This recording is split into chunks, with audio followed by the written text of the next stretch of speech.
Big K Experience show, now streaming on Dynamic Living Radio. Hey everybody, it's the Big K Experience here with The Beat. And today on the Experience Show, we're having Ricky Van Linn. How are you, Ricky? I'm good. How are you? Doing great, man. I've known you for years, bro. Yeah, let's see, 2001? Yeah.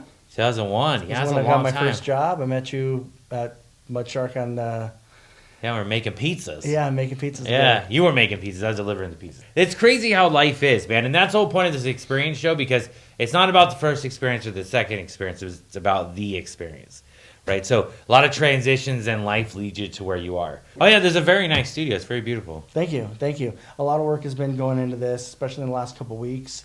I have been working for Dr. Kishesh at the Dental Implant Center, and he has big plans. We're doing patient testimonial videos out of our practice, which is Full Arch Dental Implant Center, and Which is on your shirt. which is on my shirt. Yeah, that's it. So we do these incredible testimonial videos, and he wants to tell the stories of these patients through the power of video, and he just wanted the best of the best, the top quality video production. So I'm fortunate enough to have been able to build this beautiful studio with him. And I happen to be the best of the best. You know Well, what I mean? you know. Me and the equipment together make the best of the best. No, I'm very lucky he gave me the opportunity. There were other people he was considering. People from all over the country, People right? from all over the country, yes. That's cool. But I've known him since about 2012. And when he heard that I was doing video production kind of as a side gig for myself, he hit me up and said, more than anything, I need somebody that I can trust in this position. So, Well, let's talk about how you got there, right? Because we talked about being a pizza delivery guy, yeah. right? I was a pizza delivery guy. You were a pizza. Were you ever a delivery? No. I filled in for the drivers every once in a Yeah. while. Yeah. So, No, I was the pizza maker. That was in high school. Yeah. It was a fun environment working there, Mhm. right? We went out, we drink every night. You were young, dude, funny, goofy. Playing hacky sack. Playing in the back. hacky sack, yeah, dude, it was cool. I mean, our ages aren't that much different. I think we're only like maybe 6 or 7 years apart. Yeah. But back then, it was like a lifetime apart, right? Back Like- then, I was partying with the older kids. Yeah. Yeah, absolutely. We got this little guy running around with us that we all enjoyed very, very much. So you always had the personality, this outgoing personality that people wanted to be around you and wanted to accept you into their fold, right? Yeah. Would you say that? Yeah, I would say so too. So being that being the case, so what made you want to get into this field? Like, how did it start? What was the first thing you ever did? So the way I got into video production was video editing. Back in 2009, I was living in North Hollywood, just trying to make it as an actor, doing background acting for TV shows and movies and stuff like that. Wait a minute. You jumped way too far ahead. Let's back up to where you first got into entertainment, acting, all that kind of stuff. Okay, Well, let's talk about all of so- it, bro. I appreciate the production, but we Okay. got to get there. you know? Gotcha. Okay. So basically, my dad passed away last year. He's the one who got me into theater and performing arts. I grew up watching him ever since I was 10 years old. He did lead roles in stuff like Other People's Money, Arsenic and Old Lace, just classic shows and some musicals and stuff. So I grew up watching him as an actor on stage. And did you have a cousin named Ashley whose dad also was in the... No? All right, go ahead. oh, are you talking about Ashley Lockman, maybe? Yes. Yeah. Well, my dad and her mom dated, for quite some time. Oh, that's what it was. Yeah, all right. Yeah, all Ashley right, was cool. the manager. She's the one that got me the job at Mud Shark. Oh, that's right. All right, cool. Yeah. It's all connected. It man. is all It's connected. crazy. That's cool. So anyway, he took me. I was 13 years old. I was causing trouble. My mom basically sent me out here to Havasu from Phoenix to live with my dad. It was time for me to live with my dad. So she sent me out here, and I was nothing but trouble. Fell into the wrong crowd, got into all the bad stuff. So my dad's answer to that was getting me into theater. And growing up, I loved watching movies and stuff. I'd always wanted to be an actor since I was like 5 years old. Yeah. And then seeing him when I was 10 and doing all these productions. And then it took me getting in trouble and getting arrested as a 13-year-old. But he took me to my first audition. And it went horrible, honestly. Really? Yeah, my voice was I feel you on horrible. And honestly, I teared up a little bit at the end of it. I was just massively embarrassed. And I'm amazed I got cast in my first show. I'm pretty sure it was only because my dad had been doing theater with them for a while. So that started in 2001, and I fell in love with performing. I fell in love with the idea of storytelling and becoming these different characters. You know, it's just so much fun to kind of escape for a while, and it's cool to have a live audience escape with you. Yeah. So give them a break from the. It'd be weird doing it by yourself in a mirror, is what you're saying. Well, you know, not as gratifying not that that way. not that some of us actors have done that as a kid. You know, but it's definitely helped develop the skill. That's a very romantic way of saying it, though. I'll be honest with you, like bringing the crowd in with you for the story. You know, that's pretty cool. I know I'd acted with you. I don't know if you'd consider what I did acting, but I do remember. So I was working the morning show, and I went to Grace Arts. Right? Was it Grace Arts then, or was it the school then? It was MCC back then. It was MCC. Under so, Grace Ann, yeah. Yeah, well, she has her own theater now, right? Yeah, it's Grace Arts Live up the street. Yeah, so I got a part in the show. Not because I was good, right? But because I was the morning show. Because of who you were. Yeah, absolutely. It's not what you know, it's who you know. Yeah, exactly, dude. So I get the part, because I sing If I Were a Rich Man. Worst. You couldn't have asked for a crappier rendition of that song, right? But they're just like biting their tongue, waiting for me to be done, so they can be like, "Yeah, you got a very bit part, so you could talk about or play on the show." You were the dog catcher, I think. I was the dog catcher. I was one of the butlers, right? Because I remember I picked up Annie. I picked up Annie. We pushed the brooms together. Yeah, we pushed the brooms together. Scene, yeah. Couple of broom pushers, we are. Good times. It was good times, dude. So I got to see you in your craft, right? Obviously, you were one of the main characters, so I got to see you do that as well. And the whole theater lifestyle is different, right? Like you build this camaraderie. It's weird, like brothers and sisters and girlfriends and husbands, and it's like you feel this energy in the room that's different from other kinds of jobs. Like we worked in a kitchen where we had great camaraderie, right? A bunch of us went out and partied, but it's not like theater. No, theater is it's definitely finding the balance between having fun and working and combining those two, because it takes everybody's focus. Sometimes you got a cast of 20 to 30 people, and you're asking them all to focus on one thing. And through great direction, they have 3 directors. Grace Ann directs, Lauren Blaine, Jason Fallis directs as well. And they're able to pull everybody together and kind of tell the story, all as a unit, and we can all focus, and people are amazed at what we accomplish in 3 weeks of rehearsals, and we put on, they're doing Peter Pan right now, and I mean, there's flying and everything. Really? Yes, they're flying like 4 people at one time, That's so crazy. It's intense. The people are always surprised. They go there expecting some low budget, low level production, and that's not at all. Well, I mean, we've been compared to regional theaters and that's cool. All sorts of different theaters, and it's a really great outlet for performers, singers, dancers, actors. But it's also a great thing for people to do in town. It's just something different, Date night, instead of going to a movie, you go see a live show. It's gonna hit different, Yeah, absolutely. I wonder if it's the idea of, because when you work at a restaurant or any job really, you have a common goal. Right, which the common goal is to serve whoever the client is. But in acting, the way you serve your client is by working with each other. Yes. Right, so there's that network built between you and all the other actors that's saying, we're going to do this together, right? Literally connecting, and that connection is what people are coming there to see. Yes. When somebody has chemistry on stage, you can definitely feel that. Yeah. And when they don't, you can definitely feel that even more so. Yeah. So to relate to people in a way, especially like falling in love or building relationships on the set according to the script, right, has to build a better connection than almost anything else, because you literally faked like you were part of their family, or you faked like you had a traumatizing experience with them or whatever. Right. Yeah, sometimes those bonds, I've worked with people that I have been close with for many years, and that chemistry is there. Obviously you carry that real chemistry in life over to your performance, and sometimes you work with brand new people and you develop that chemistry, and then there's that camaraderie and kind of brotherhood after the fact. We did a show called 25th Annual Putnam Spelling Bee last October, and it's 6 spellers. The cast is like maybe 9 people, and we started a group chat just to be in conversation and connect during the rehearsal process, and we're still talking to each other through that chat. You just build these special connections depending on the show, and obviously, but I love theater. It's changed my life. It's set the course of my life, and that was how I got started in just wanting to entertain people.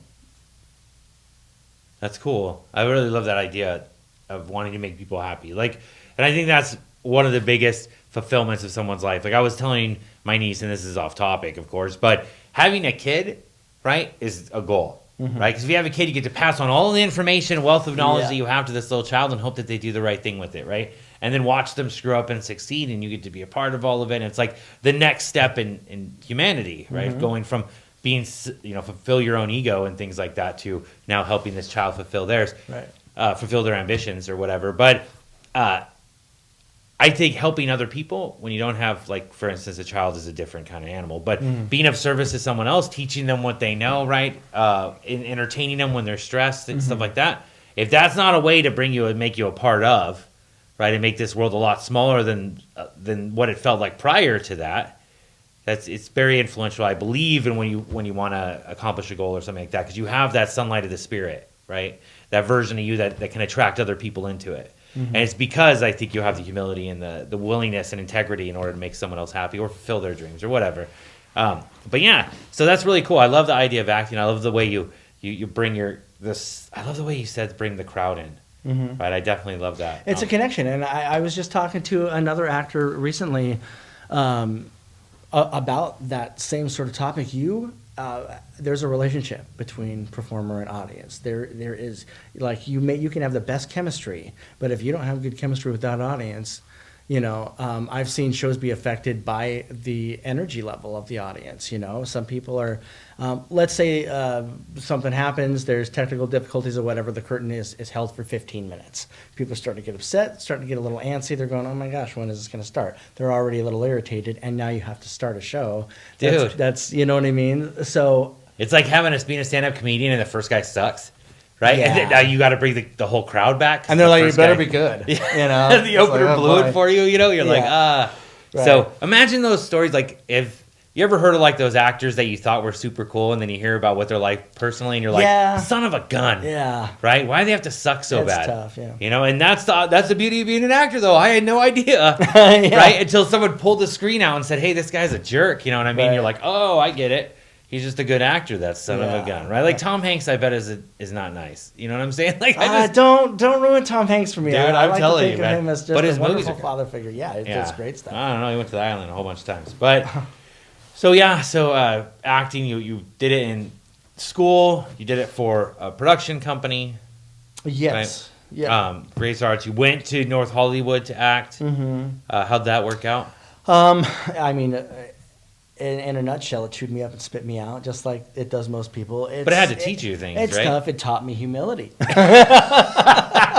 taught me humility. It taught me how. So how nepotism's a real thing. No.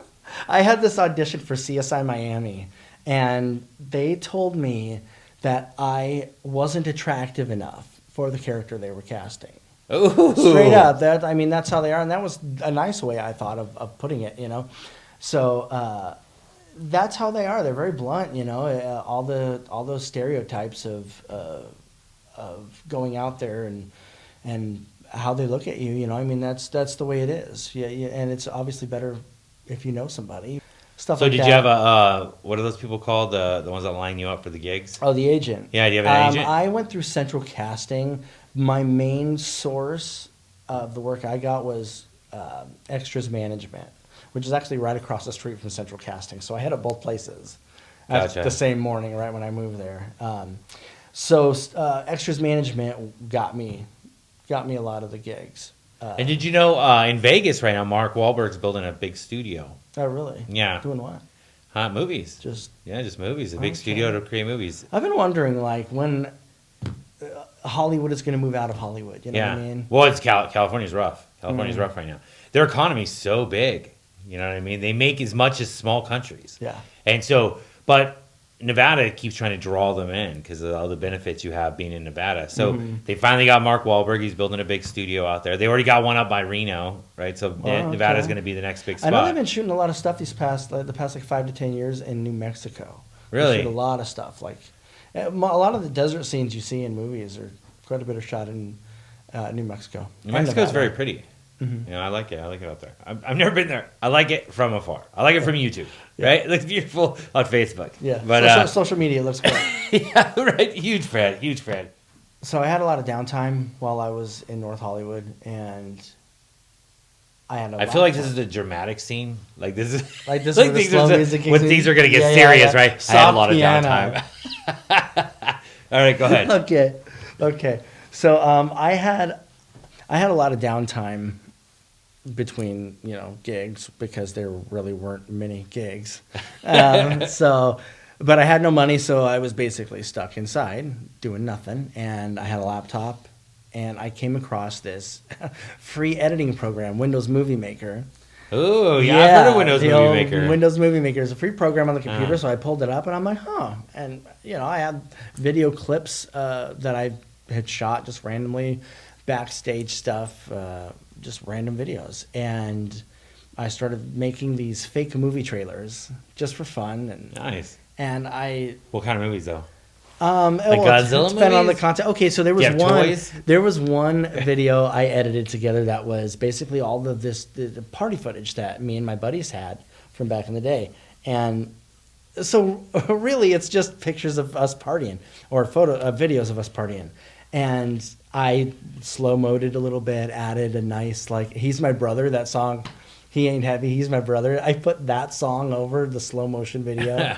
And added text. It was basically like a feel good coming of age film sort of vibe, And my buddy's mom commented on it. She goes, "This made me cry," and I wanted to be like, "And this was footage of us all partying. This wasn't even like." And that's when I realized I can manipulate people's emotions by the way I tell a story, which obviously that's what movies do to us. That's what makes us cry at the end of the movie or makes us happy or whatever. So, but I realized that power was attainable through being able to edit, So I started filming a little bit more and just messing around with these stupid videos, fake movie trailers, and eventually somebody was all like, "Could you film my wedding?" And I was like, "Sure, like $200, I look back at that and go, "Man, I did a wedding for $200." I know. I just thought that when you said that. I was like, ugh, It's that crazy. sounds terrible. They're the worst. Yeah. Anyway, so since then, I kind of had this dream of, man, this is cool. I can make money off this. But I kind of just didn't really believe in myself, and to me, that was such a far-fetched thing, and it was impossible in my mind. So I just kind of forged ahead and moved back here, got back into theater with Grace, and by that time she had opened up Grace Arts Live. Yeah, very nice place too. It was very pretty. Yeah, that's a great theater. I've been wanting to go see something there. Like I wanted to see Peter Pan. Actually, my niece's kids are in Peter Pan. Oh, really? Yeah, it's pretty cool. Oh man, my son's in Peter Pan. Is he? Yeah. Oh, that's cool. Heck yeah. They probably know each other now. Yeah, right? that's awesome. And they're going to build that camaraderie too. That's the right? thing, man. You look at That's these kids. My son lights up when he's up on that stage, and he's just so happy up there, and that's what it's all about. So you come here, you do some stuff with Grace Arts, right? Do you start teaching people, or are you just specifically the actor? No, just specifically the actor, and I emphasize the acting because my vocal skills were left a lot to be desired. Basically, I could tap dance. I thought you serenaded me great every time you did, bro. Well, that was, in the kitchen. Passion was in it. Yeah. I was just trying to pass the time. But no, it was good. I mean, I could tap dance, so I had that going for me a little bit. I know you could tap dance. I could tap dance. Pretty smooth, bro. In the past 10 years, I've tap danced in 5 or 6 shows. We kind of talked about the history, and we talked about the fact that you have a son, right? And your son is part of the legacy as well. Yeah. Do you think that makes it more validating, all the stuff you've done? Because now, even if you're not, let's say you didn't have all this, you still now get to pass all this knowledge on. And like we talked about before, that's one of the greatest gifts of being a human, right? Is being able to pass it on to your children. Do you think all of it is worth it because now you get to teach your son something that you know a lot about? it really is a gift being able to see him up there on stage just shining, and of course I have my expectations. I'm like, dude, You're like that what are you baseball doing? Why dad, don't but you know? it's acted dad. Yeah, Right? why don't you know your lines? What's going on? You Yeah. know? He's not reading your lines. You just throw stuff down. That was terrible. Yeah, dude. You're gonna You know, carry our legacy like that. That's right. Mine, You're your a Van Lint. grandfather's? Come on, you know. No, and that's the other That's thing right. though is his mom is a director, so he's got his mom directing, Ah. and me being an actor, and she's an accomplished actor as well. Yeah, she was also in that play with us, right? Was she? Oh no, she was the dance instructor. She That's what she was. She taught us how to dance. she was Lily. She was Lily in that. She played the blonde-haired, ditzy girl who tried to steal Annie at the end. Oh, that's Yeah, right. So that's what she played. So and she's a great character actor. And, is. and she does mostly directing now. So you got my son, who is like his mom's one of the directors at the theater, and his dad is one of the actors at the theater, and it's like And what is he? exactly. And what are you? Exactly. Dang, It's like there's a lot of pressure in I that, was trying bro. to tell him, like, it doesn't mean that you have it easy. It means that you have it more. It's more difficult for you because I have expectations, and I feel like other people might too. But I mean, Your guys' I'm- lives are like totally different. He's like, Yeah. I want to play basketball. You're like, only nerds play basketball. Go at it with every time. Well, and keep in mind, if he was ever like, I hate acting, I don't want to do it, of course I would never make him do it. But Not in front of anyone, and anyways. I don't want people thinking that I take him home and I go, what did you do up Dude, there? That's what I'm picturing, but it makes it funny because I know that's not you, right? Yeah, I just yeah. can picture you just knocking all of his toys off a table. You don't Right. deserve any of this, Uh-huh. Yeah, I know. Well, How old is he? He's 8. 8, gotcha. Yeah, but there's a lot of stuff. There's a lot of lessons that come with theater. There's the teamwork aspect. We talked about the camaraderie, and that it forces you to work with others and teach you how to work well with others. You know what? This is great for you to say this because if I was going to ask you the next question, because I'm going to cut into you saying that just so that we can ask this next question, why do you believe acting is so important?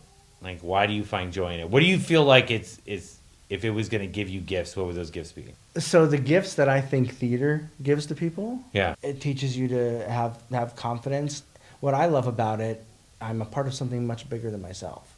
When people come in and compliment the show, they're not, they may have enjoyed my performance, but I can't tell you how many times. I don't know, Jake Ware, I don't know if you remember him. He is one of the actors at Grace Arts Live, one of the regulars, and he does a lot of stuff. He was in Annie with us. He has a very large fan base. And it doesn't matter if I'm playing the lead character and he's just, whatever. It was like, you did Like, so great, bro. I've had people approach me and I'm like, oh, maybe they're going to tell me good job or whatever. And they're like, is Jake in the trailer?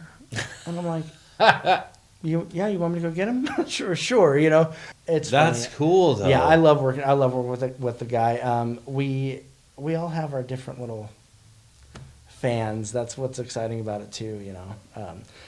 Jake has a fan base in Blythe that comes out to see the shows that he's in. And I've asked him, like, do you know who these people are? And he's like, no.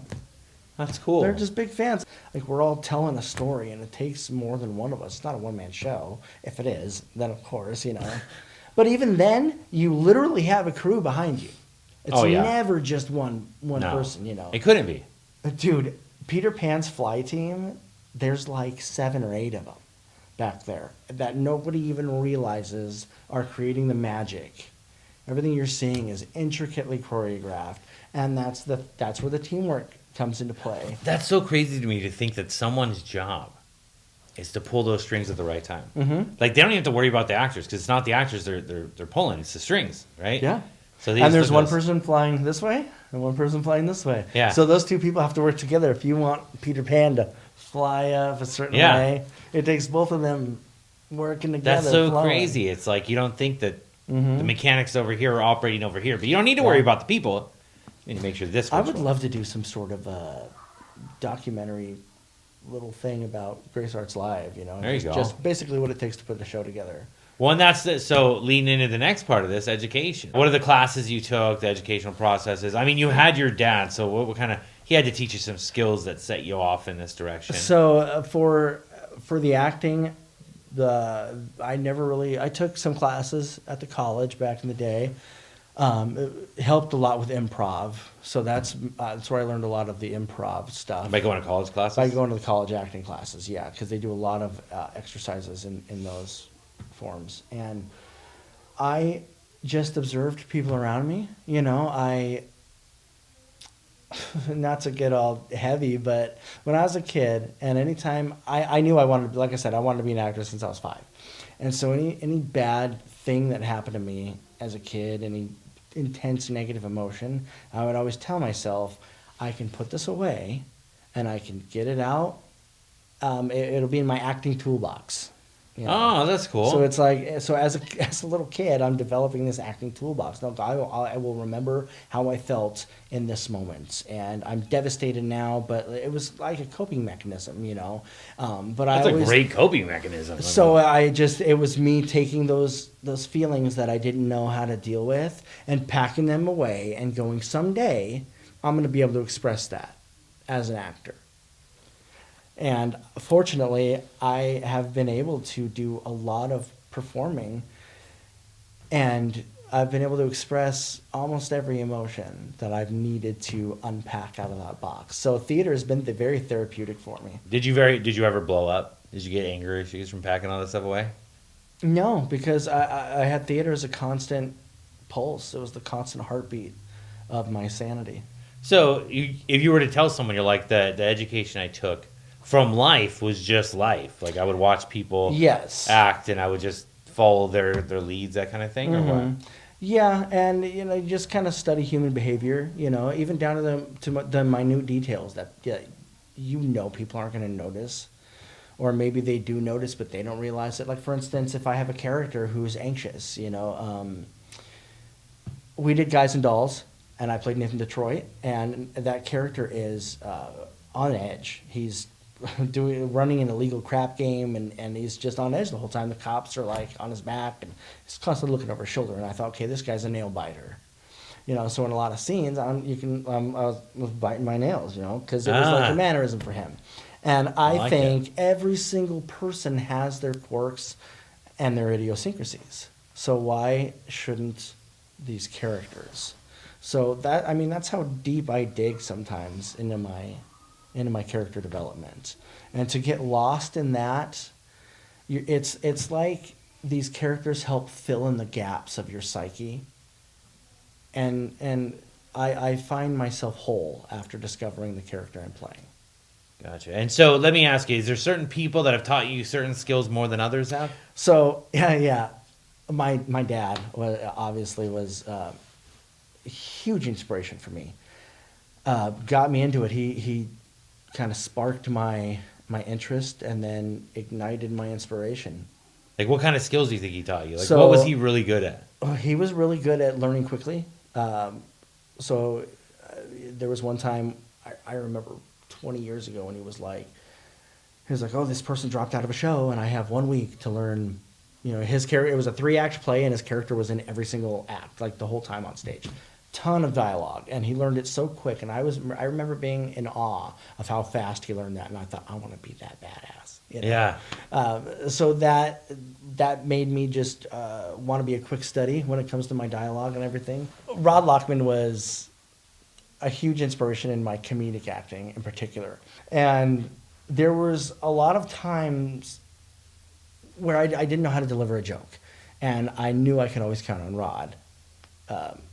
I'd pull him to the side and be like, hey man, how do you think I should try this or whatever? And he would work with me and we would find a way to deliver it in a funny way. Literally even the last show, and I've been doing that with Rod for 20 years.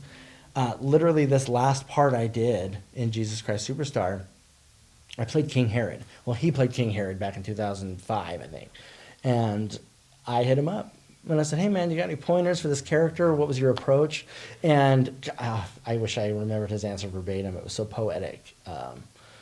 But he just described the character in a way that made me look at it differently. And another actor I highly look up to is Jason Fallis, who ended up playing Judas in Jesus Christ Superstar, and he was originally supposed to play the part I played. So I asked him, "What was your approach going to be? I'm interested of your process." He always says, "Jason is such an amazing performer and actor, and I've always just watched him and learned so much just by watching him." But so I asked him, "How were you going to play this?" And he told me how, and it was so different than what I was doing. And it didn't change what I was doing. I was still doing my thing, but it made me realize everybody has their own interpretation, Yeah. So it's amazing.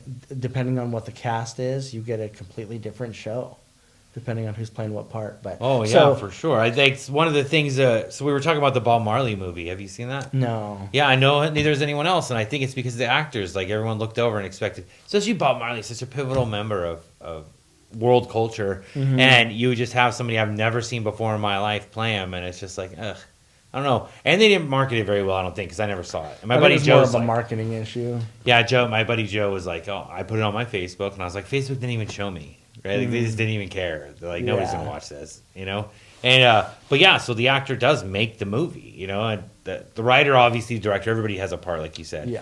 But the actors are always in the forefront. Like you're the one I'm going to see first. So yeah, and so there are some movies you go to see because you like that particular actor. Absolutely.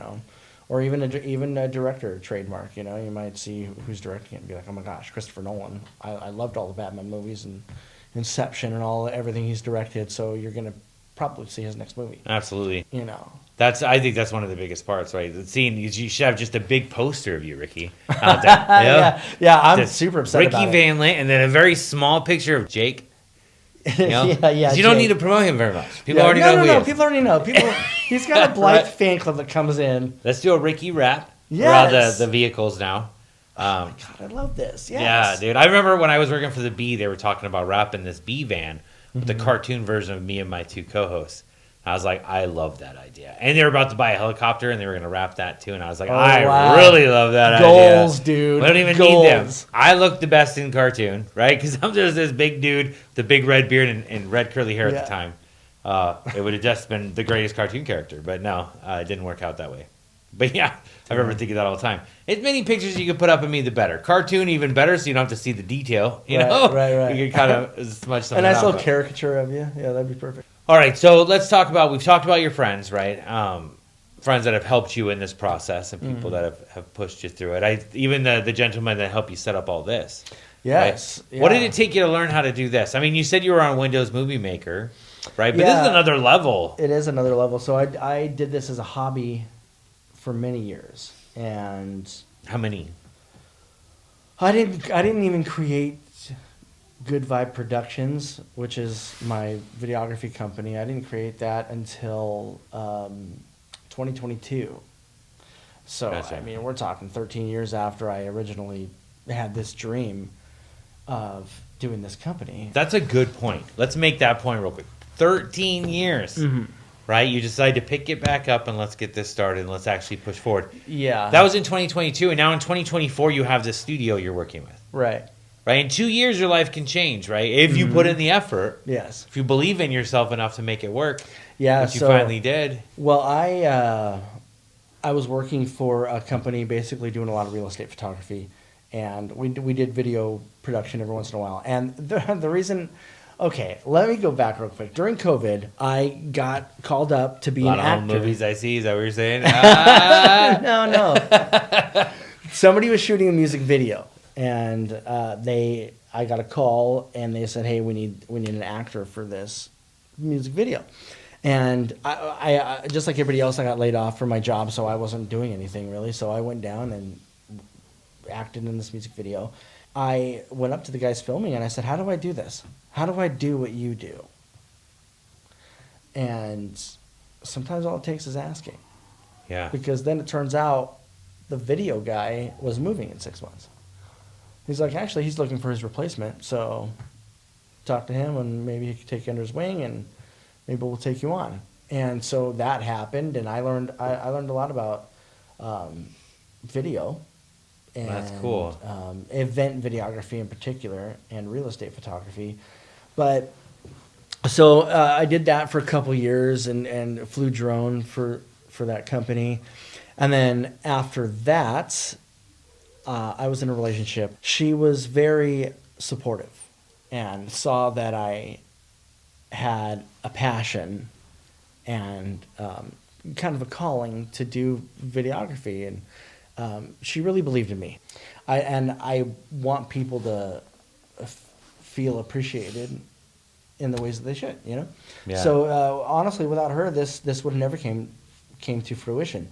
And then even last year, you know, one of my best friends, he really showed me how to open up to myself, be honest with myself. And the big lesson I took away is if you want to grow, surround yourself with what you want. And he kind of taught me that, and he inspired me to be a better version of myself. So I mean I have that friendship and my relationship before that. Just I've had amazing people in my life, and a theater. You know, you can always find support at the theater. So it's just nice having kind of an extended family. Yeah, absolutely. And it does sound like you've been very blessed, right? And then you met the gentleman that owns this place. Yeah, so him and I met because back in like 2012, I think it was, we did a Christmas Carol. I played Bob Cratchit, and his son, who was like 5 at the time, played Tiny Tim. Oh, that's cool. And Dr. Kishesh decided to be in the show as just a way to spend time and bond with his son. So it was a great experience. His son actually now does theater in Scottsdale. I just went and saw him for the first time since Christmas Carol. Wow, I forgot. 2012 was a long time ago. So 5 years Yeah. old back then. He's what, 17 years old now? Yeah, 17. Wow. So I went and saw him in a production out in Phoenix. Yeah. And I'm like, man, he's extremely talented. But it was really cool to be supportive in that. But yeah, that's how I met Dr. Kishesh. And he, again, believed in me. He knew I didn't have the experience as other applicants, because he was had people applying for this position from all over the country, and people with industry background and all that stuff. But like he said, the most important thing to him, you know, you could teach all that stuff. You can learn all of it, but you can't teach somebody his integrity, honesty, and good character, Yeah. which he saw in me. God knows why. But, Well, the best of the best, like you said in the very beginning of this interview. right? Cream of the crop. Cream over of the here. crop, yeah. So I'm very fortunate, and honestly, it was because I just decided to. I had put off posting a picture of myself on my company's video page, and I finally did, and it was a little bio about myself. And he messaged me, he goes, "Hey, I had no idea that you were doing this stuff, and I'm looking for this, you know, position to be filled, and all this. And it's not just the, you know, video and photos; it's the marketing and all that stuff." So. Oh, yeah, of course. Yeah, but. I know you got some people out there doing TikTok videos right now, right? Yeah. Some Instagram shots. Yeah. It's what it's about. It's what it's This about. Is the new world, it's right? the way of the world these days. So I got the girls doing TikTok videos, and they have their own lighting equipment that I just set them up with. So they're in the other room doing that stuff. God, can you imagine? You have to have a whole entertainment wing of a company now. Pretty much. If you want to get your name out there.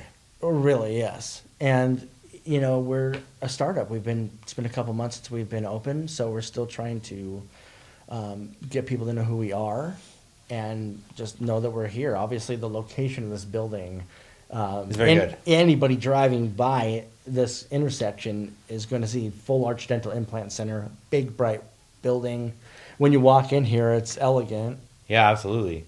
Yeah, it's a Super very shiny. nice building, and it's like, so I was wondering where you worked, because I came down here from Vegas to do this, and I was thinking that you worked in a big 2-story building that I had worked at before a long time ago, and then I was driving by and I was like, wait a minute, is that where he works? I wonder. Like, I haven't been out to Havasu in God knows how long, and I found where you worked without even looking, bro. Like, that's how good of a spot It stands this is. out. It stands out for sure. But no, he's doing big things here. He opened this practice up because he wanted to focus on dental implants, just implantology.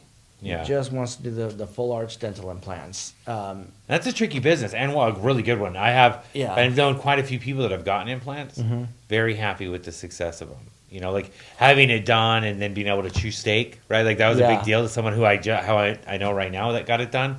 I don't know if they want to put their business out there. That's the only reason I'm not saying their name. Right. But they were talking about they had to wait 3 months before they could eat steak, and then they finally did. They're like, this is great. Mm-hmm. This is great. It's a game changer. It's a game changer. This procedure definitely changes people's lives, and that's the difference between.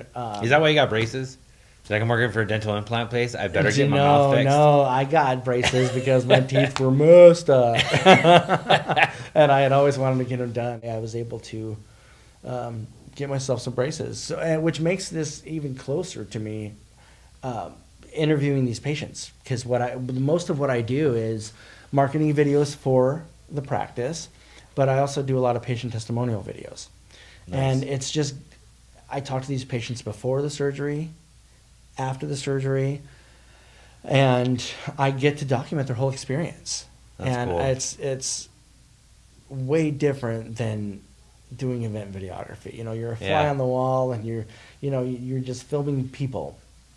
But this, you're talking to somebody, and you see how these implants change people's lives, and not just the implants, but the service that they provide here at Full Arch Dental Implant Center, because comfort is the main thing, especially when you're spending a few bucks. You want to make sure that these people have your back, and that's the one thing I hear a lot is they're instantly comfortable as soon as they're greeted here.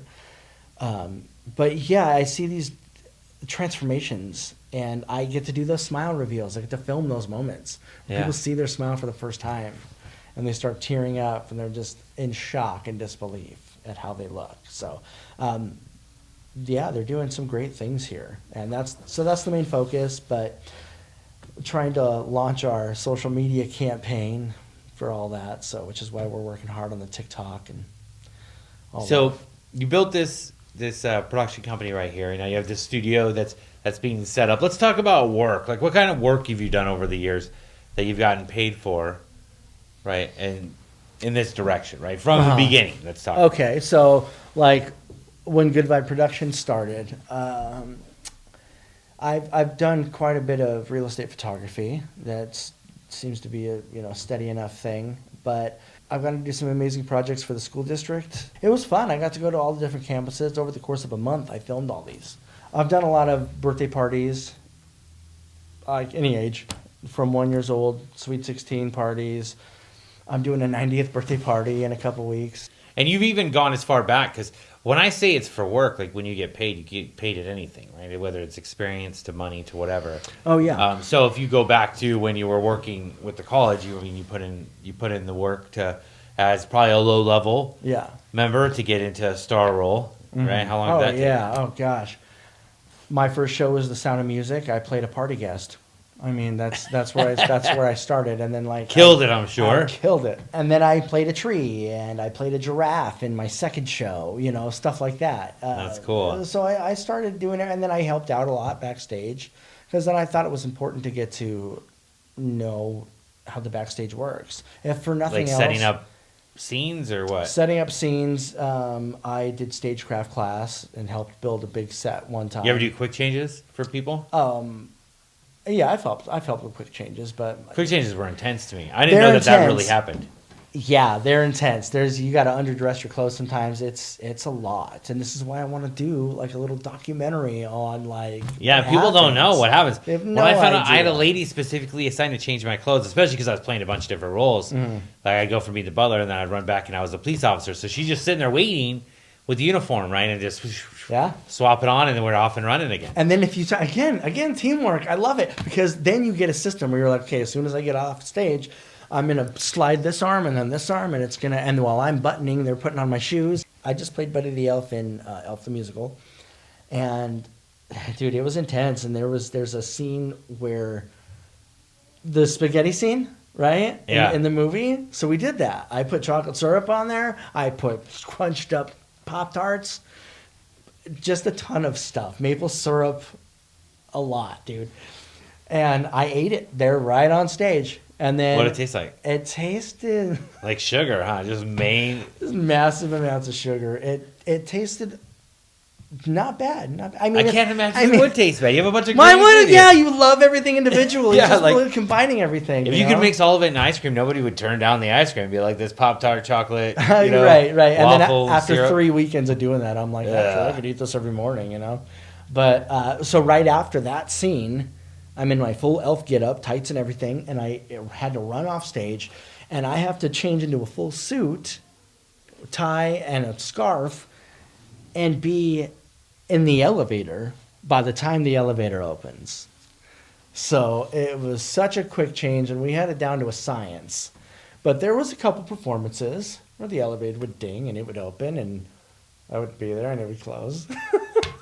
And so the girl on the phone on stage just had to ad lib a little bit, and that's where improv classes come in handy, you know, stuff like that. So, Yeah, absolutely. yeah, that's the thing about live theater is you never know what'll happen, and you just got to kind of be prepared for anything. So learning all the bit parts, doing the behind the scenes stuff, right?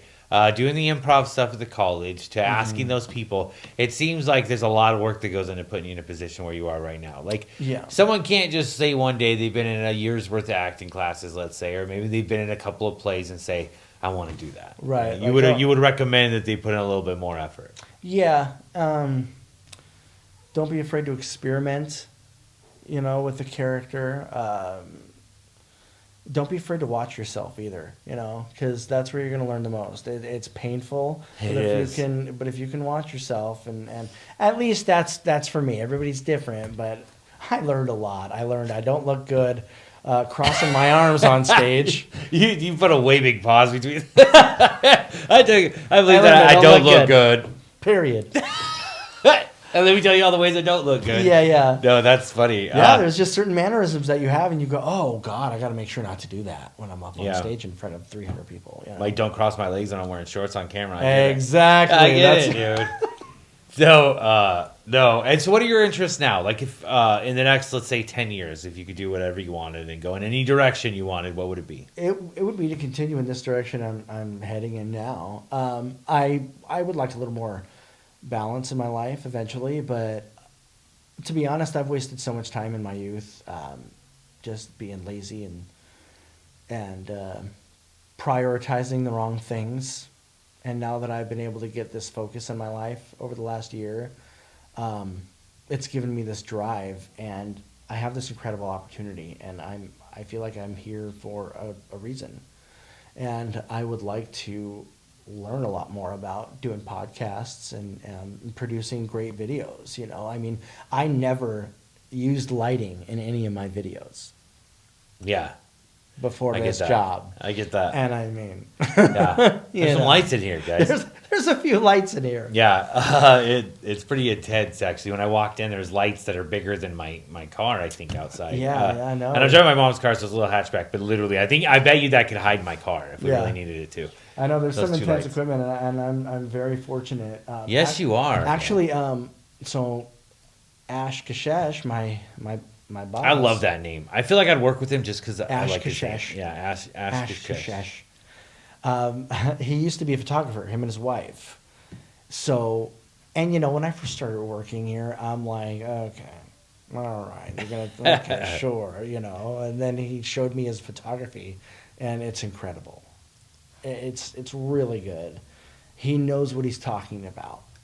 You know, he's just, if he wasn't passionate about what he does here at the implant center, he would have had this life and instead, you know. I love the fact that he was a photographer, and let me tell you why. If I'm going to have my teeth replaced, right, I want it to look good.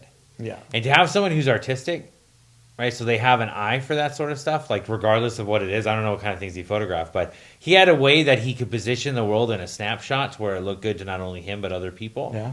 Right? When he looks at me and looks at those teeth, I mean, regardless, he doesn't got much to work with, but if he is looking at me, I want him to look at me and say, that looks good. Yeah. You know what I mean? Like that I think that puts a whole lot of backbone to the idea of this company can do what it needs to do in order to make people look good and feel good about themselves. Yeah, absolutely. Teeth are confidence all day. I got this little gap between my teeth. Don't look. Yeah. Well, You're all, I already noticed, bro. well, and you know, I film these smile reveals, and I mean, he gets so excited, and just you can tell that he just loves what he does. He feels so blessed to be doing what he does for a living, and he even says that all the time. Every time he finishes a surgery, he always says something like, "Can you believe I get to do this for a living?" Bro, I know. I'm thinking the same thing. I'm living in his joy. So one day I was driving on the freeway, and all these people were going and doing their day-to-day stuff. But this one guy was flying in and out of traffic, right? I didn't have my daughter with me. Otherwise, I'd be like, you son of a gun, you know? But he was flying in and out of traffic. And I thought, how many people are getting annoyed with this dude? But then I thought about how much of a race car driver he feels like right now. I bet you he just feels really super good about himself. He's just flying in and out of there. And so I started to steal a little bit of his joy, right? Thinking about those times that I've done it. Right, that I've flown down the freeway too. So I had to live in his moment for just a minute. I'm not even the one doing it. I'm participating. I wasn't going any faster, right? Where you're just genuinely happy for someone. I'm just genuinely happy. Yes. Right? Because I'm living in my experience through theirs, right? And I feel like when I heard that he was a photographer and this is what he does and he finds joy in it, I can imagine him seeing the artistry in it. Mm-hmm.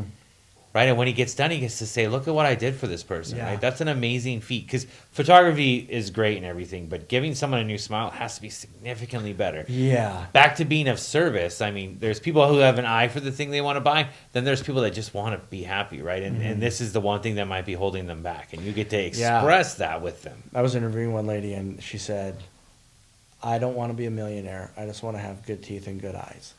Yeah. I'm like. I came was she in, older? She was older, yeah. But I mean, I went into that interview like, okay, we're just gonna. I mean, I was tearing up by the end of it. She was just, her story was moving, and I'm just so lucky to be able to do these kind of videos now, you know. And I still get to do my own stuff on the side and get to do my fun projects and everything like that. I just teamed up with Whitney Podboy. She has her own photo company, and we just teamed up and had fun doing a photo shoot at the theater with some of the seniors from the high school. That's cool. Yeah, it was just fun. And we're not doing it. We're not charging anybody. Nobody's making money off of it. We just wanted to do a collaboration and do something nice for the dance students at the dance studio. Well, that's definitely a way to get paid, though, at least in social consciousness, right? Right. Like Plato says that there's no such thing as an unselfish act.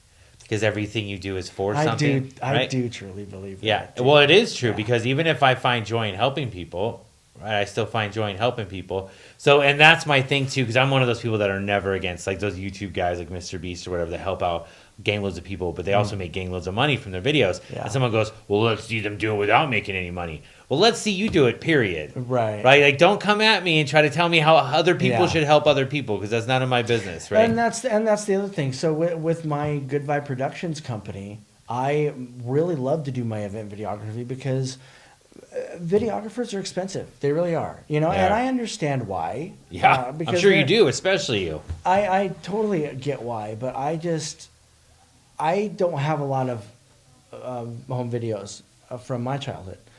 And I just wish I did, you know. And so I'm in a position where I can create these amazing videos and memories for these people. Obviously, you got to make money, but like for a birthday video, $100. Point is that I offer these quality videos. You know, the idea is for me was to find that middle ground where the majority of people can afford a good quality video and have that memory. Well, it's like the circle of life. Like, it starts off with you do this, and then you start to get too much business, so you have to raise up the price a little bit. But then somebody else sees what you're doing, and they get inspired, and then they help, right? That's how this is supposed to roll, right?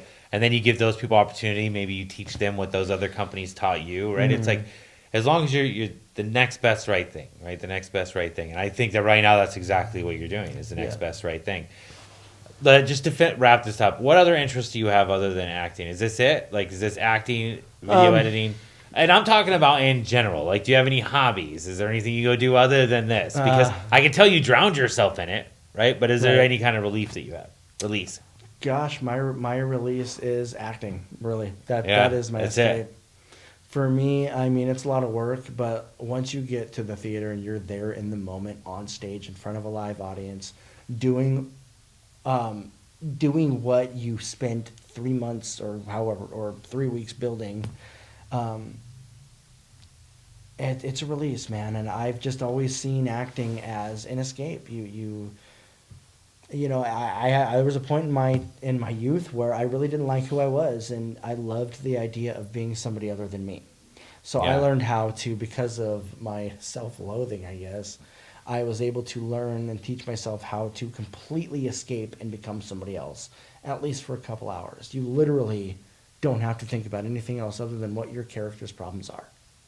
So, and then sometimes your character's problems are so heavy that it puts things into perspective for yourself. I can imagine, right? You In know. some of those movies, for sure. Yeah. It plays. So let's end it with this. What other jobs have you had other than acting? Not in detail, just like give us a list. Yeah, I did the cook thing for a long time. You're a pizza maker. Pizza maker, CNA, photographer. I was a mascot at one point. Cool. So you have all these jobs and all these things that pay your bills, right? Right. And acting, obviously, that is your release, right? That is your hobby. That is Yes. your number one interest. That's right? my therapy, and that's if I. And it had- agrees with every part of your life. It seems like. I do trailers for the shows at the theater. That's cool. And I those actors really, puts them in that spotlight, and it showcases their talent. And I think that's what the whole point of my videos are, for the most part, is to have just a wonderful memory to look back on, which is why these testimonials that I do here are so incredible. I tell people, you may be reluctant to be on camera, but once you see the video and you see your journey and you have your perfect teeth, you're going to be glad you have this memory, Yeah. So.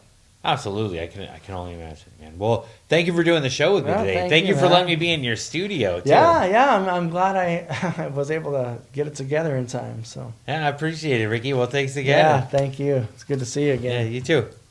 Welcome to the Big K Experience Show, now streaming on Dynamic